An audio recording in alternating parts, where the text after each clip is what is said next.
Hello everybody, welcome to Between the Spreadsheets with me, Stephen and Linda, and on today's show I've got Will Kintish. Will used to be an accountant, but he saw the light and he's become a trainer. He specialises in helping people to network properly and approach people properly.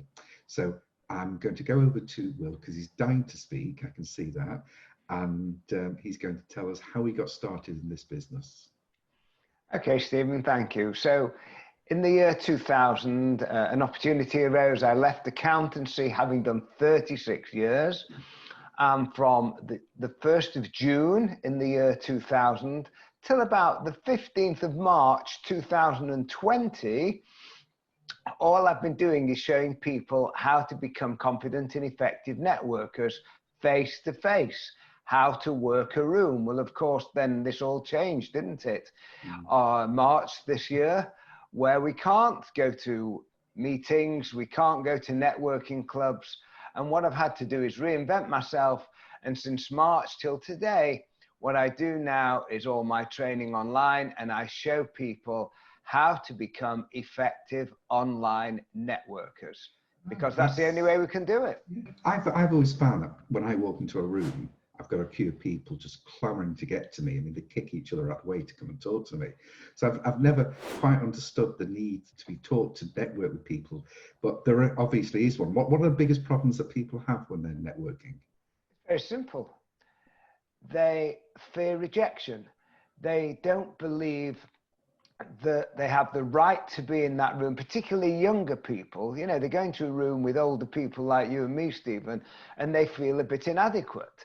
And what I do in my training, I explain to them that as long as they're nice people, they have as much right as you and me to go into that room. Because at the end of the day, let's go back to the very beginning and let's say that everybody in the world from about the age of 2, we network. The word is my favorite word in the whole of the English language because it's my greatest business asset. Networking scares the heck out of everybody. And what is it? It's just talking to people. And what I have to do is explain all the basics to them, that they walk into a room, and the most important thing I say to people who are a bit nervous, get there early. When you get there early, you haven't got to face all those strangers. So you get there early, you find perhaps somebody on their own, and you go to them and say, hello, can I introduce myself? And off you go, you start having a conversation. I mean, what is simpler than that? Now, you've said you don't have a problem with it, and that's fantastic.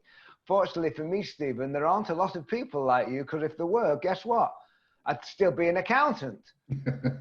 Which is maybe why I'm still an accountant. Well, maybe, but you're a rare breed. You're a professional person who has no trouble going networking.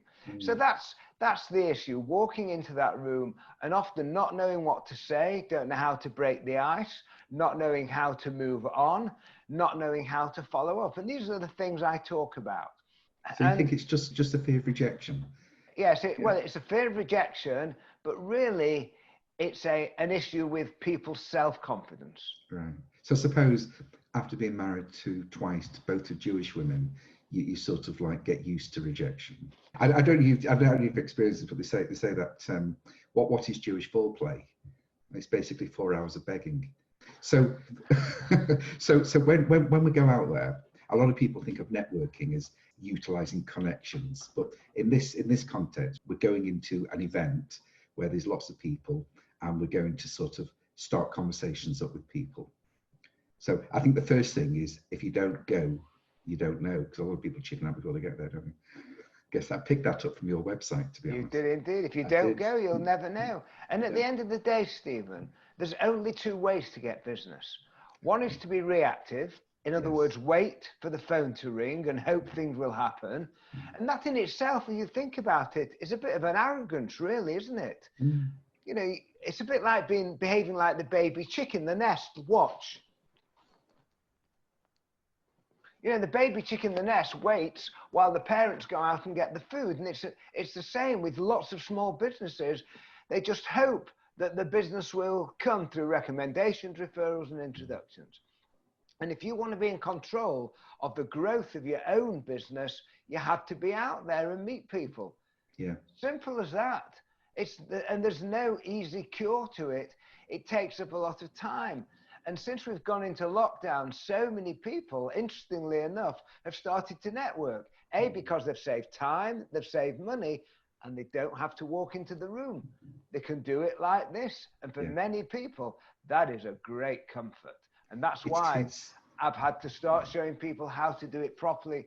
And even though we're not spending as much time networking because we're not traveling, we still have to get the most out of it when we go on the camera.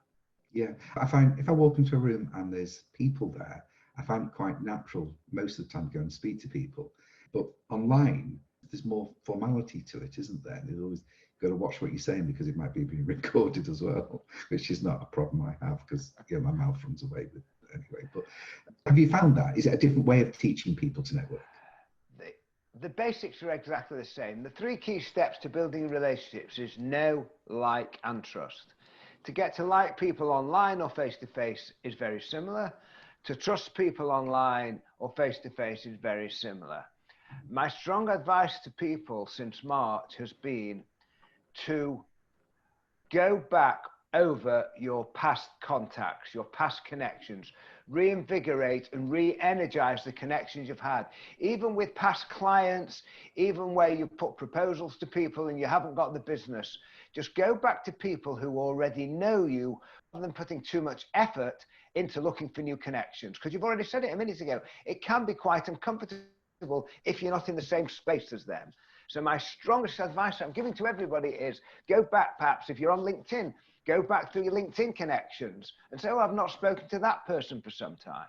It's very easy to go onto LinkedIn or Facebook and just sort of like follow somebody so they'll follow you back and that's the end of the conversation. Or people say, hi, do you want to buy this? I must admit, I have a few people at LinkedIn which you would cringe at in the way they approach me. And my answer is, oh, go away. And I just automatically stop following them. But you probably show them how to actually contact somebody. Well, only today I've had 4 new invitations. One of them was from an ex-member of an audience. I do lots of work in universities and business schools. So I knew this person had been in my audience, so I accepted her invitation. The invitation came in Spanish. Well, that was a bit cross out. Do you speak Spanish? I don't. But the other 2, they got a beautiful message from me. It goes like this. So let's say it's Ed who tries to link in with me, and I don't know who he is. I don't remember him. And I go, dear Ed, thank you for your kind invitation. Please forgive me. Can you remind me whether we've met? And if we haven't met, why do you want to link in with me? And even at that point, I still send some free information. Now, I probably send 100 of those every month, Stephen. 98 of them, I never hear from them again. So what does that do? I've been polite, I've been courteous, and it keeps my network clean of people who really want to network with me. Because the 2 people who respond, it might be Ed might write back to me, say, oh, Will, I'm sorry I didn't send you a personal invitation, but Stephen Englander suggested that we got in touch. And at that point, it's a nice, courteous reply. And of course, I will then accept Ed's invitation. If you're in the advice-giving business, give away free advice and don't be mean with it. The more you tell, the more you sell. And that is another way of getting people to trust you, because if you think about it, you give away free information and they value it. They'll think, wow, I got that for nothing. What's it going to be like if I actually start to pay for it? So giving away information on a personal basis is the best marketing anybody can do. And you're not particularly expensive, are you? I am particularly expensive. I thought it was quite cheap. Well, you got the best deal of the year. Really? In fact, you've got the best deal of 20 years. Wow. I don't know why, but did you feel sorry for me? Was it the not at all? Tears? No, not at all. I just knew you couldn't afford it, and you wouldn't pay my normal fee. There you go. But there you go. It didn't matter. I enjoyed my day out, and therefore you got free food, didn't you? You got a free cup of tea. Yeah, I got a Kit Kat, if I remember. Was it a Kit Kat? Was it the 4 one or the 2 one? No, I only got 2. You're not that generous. I had a 4th finger one, but afterwards. Yeah. But if you do want to contact Will, his email and his phone number are below. Yeah. Can I say this to our viewers? if you want to link in with me, make sure you send a personal invitation. If you don't know how to do it, find out. And make sure you say, look, I heard you speak on the Stephen Englander show, and I'd like to connect with you. And in that respect, I'll accept their invitation. Otherwise, they might get the finger. Well, as in with the Kit Kat, it was only one finger, not two. Okay. So thank you very much, Will. Thank you. I enjoyed it. I'll speak to you again. Bye-bye.